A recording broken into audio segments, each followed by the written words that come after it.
Bueno, interesante, interesante esta declaración. Saludo esta noche y le agradezco a Óscar Molina Che, él es administrador general de grandes contribuyentes del Servicio de Administración Tributaria. Gracias por estar esta noche por acá. Muy buenas noches. Muy buenas noches, Javier, y buenas noches a tu auditorio. Gracias por acompañarnos esta noche. Bueno, pues a bote pronto, tal vez la primera reacción por parte del SAT a estos documentos que se dieron a conocer el día de ayer a mediodía en los grandes consorcios de información, tanto en Estados Unidos como en México, bueno, a nivel mundial. ¿Qué diría el SAT y qué pues sí, puntualizaría el Servicio de Administración Tributaria? Bueno, Javier, creo que ya lo dijo el señor secretario y también tú lo dijiste. Nosotros tenemos una experiencia que ya se ganó con los Panama Papers, en lo cual demostramos que con la revelación de estos nombres es un elemento que nos ayuda para verificar que las personas que se mencionan en estos documentos, pues verificar si efectivamente han cumplido con sus obligaciones fiscales y en su caso hacer las verificaciones correspondientes.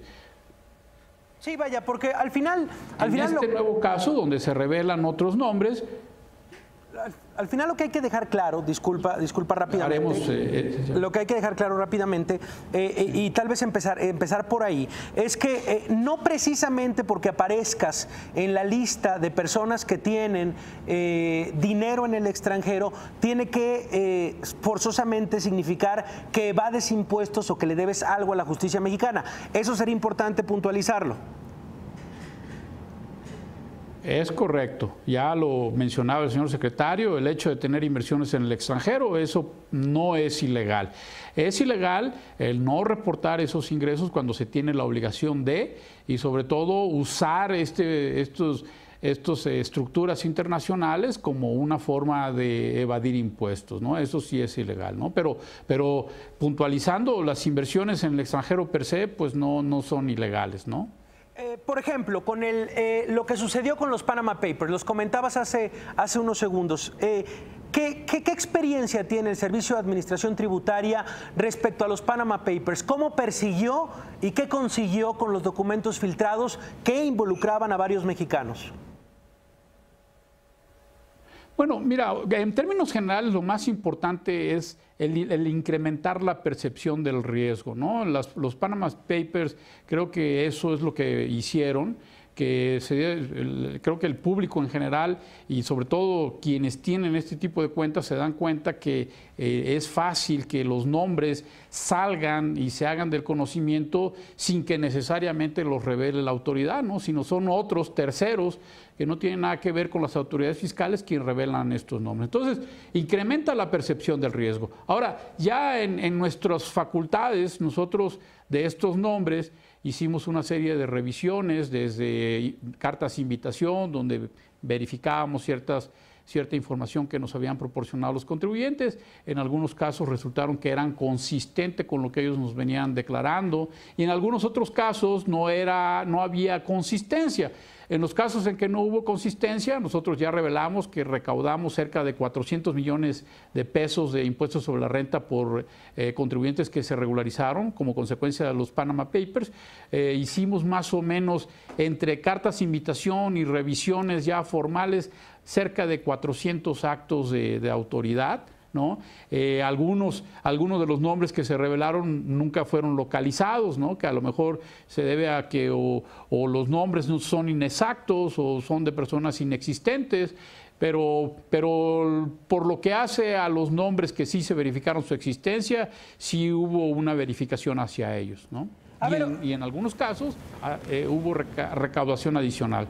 A ver, Óscar, ¿nos puedes explicar justamente? Porque lo que hablábamos hace unos minutos con Alejandra Shanik, una de las periodistas que presenta por parte de Quinto Elemento Lab parte de estos reportajes, es la manera en la que este tipo de trabajos desnuda a un sistema o de alguna manera desnuda la forma en la que multimillonarios, sin caer en algo ilegal, pueden tener sus cuentas en paraísos fiscales y de alguna manera pagar una cantidad menor menor de impuestos, un sistema que me gustaría que nos explicaras.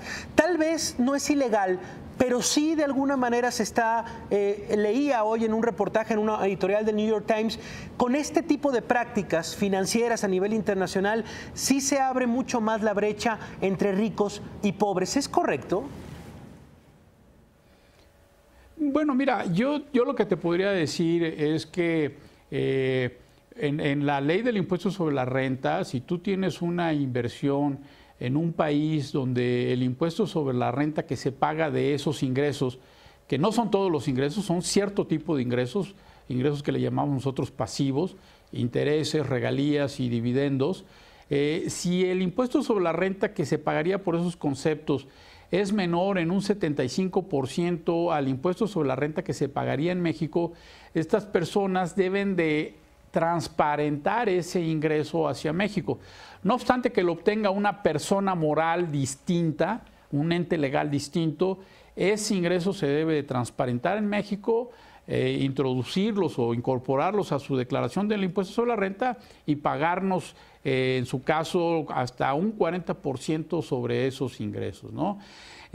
Si presentan ciertas informaciones, si presentan cierta información, pueden tener una reducción, tienen derecho a tomar deducciones sobre esos ingresos, ¿no? Pero ese es, vamos a decir, esa es la consecuencia principal cuando tienen inversiones en estos países. Tienen que transparentarlos y pagarnos un impuesto sobre la renta sobre esos ingresos. Ahora, si los usan como esquema para pagar un impuesto sobre la renta menor o no, bueno, eso ya es un tema ya más de análisis, un tema de análisis más completo, de qué tipo de actividades se están realizando, en dónde se obtuvo el ingreso, si se pagó un impuesto sobre la renta en aquella jurisdicción, por qué importe, ¿no? Es una labor un poquito más compleja, ¿no? El ya determinar si de todas estas operaciones están o no pagando adecuadamente los impuestos sobre la renta de esas operaciones, ¿no? Es común, te pregunto justamente como responsable, como parte de tu labor como administrador general de contribuyentes del Servicio General de Grandes Contribuyentes del SAT, ¿es común que las empresas mexicanas, que grandes empresas mexicanas vayan a estos paraísos fiscales? El SAT tiene conocimiento de varias empresas mexicanas que van a estos paraísos fiscales, tal vez, efectivamente, como bien lo dices, transparentando todo ante el SAT, pero ¿es común esta práctica? Bueno, no, mira, es que para empezar hay que tomar en consideración que hoy en día ya no existe una lista de paraísos fiscales, ¿no? Hoy en día existe una fórmula. Y es la que te describía del impuesto sobre la renta, ¿no? De si es menor en un 75% del que se pagaría en México. Entonces, operaciones internacionales de empresas mexicanas, pues sí es muy común, o sea, es muy común. Y por ejemplo, nosotros lo que generalmente verificamos es que efectivamente haya sustancia en esas operaciones, que sí estén efectuando ciertas operaciones en las jurisdicciones que nos reportan, ¿no? Y en su caso, cuando están en jurisdicciones donde el impuesto sobre la renta es menor al que en esta proporción al que se pagaría en México, verificamos de qué tipo de ingresos están obteniendo ahí y de dónde provienen también esos pagos, ¿no? No digo a nivel internacional, dependiendo de qué tipo de transacciones estén realizando estas empresas, pues yo te podría decir qué tan común o no son este tipo de operaciones. Ahora, es una cosa pues ya real de que México pues hoy en día pues sí tiene muchas actividades internacionales y muchas empresas se han internacionalizado, no solamente hacia Estados Unidos, sino que también hasta hacia Centro y Sudamérica, así como Europa y Asia, ¿no? Entonces, el decirte qué tan común es que muchas empresas estén realizando este tipo de operaciones internacionales, pues yo hoy te diría que afortunadamente pues sí es muy común, ¿no? Bueno, sí es muy común, ¿no? Ahora, ¿cuántas de estas prácticas tienen un propósito fiscal? Bueno, pues ese no es un tema que se pueda desprender de nada más porque estén usando un determinado país para saber que ya están haciendo una operación con fines fiscales, ¿no? Claro. Bueno, pues era una voz, era una voz fundamental contar con tu voz. Óscar Molina Chel es administrador general de grandes contribuyentes del Servicio de Administración Tributaria, sobre todo para un arranque de lo que será seguramente una investigación en el SAT importante. Ya lo fue con Panama Papers, ya sacaron ustedes un comunicado justamente avisando y por lo menos dando la orden de recibido de se está moviendo algo en el mundo, se presentó un trabajo periodístico bastante grande y el SAT estará pendiente de las empresas y los nombres de los mexicanos que aparezcan en este trabajo. Bueno, pues Óscar, gracias por estar esta noche por acá. Buenas noches. Es correcto. Buenas noches, Javier. Gracias. Bueno, pues ahí está Óscar Molina Chel. Interesante saberlo.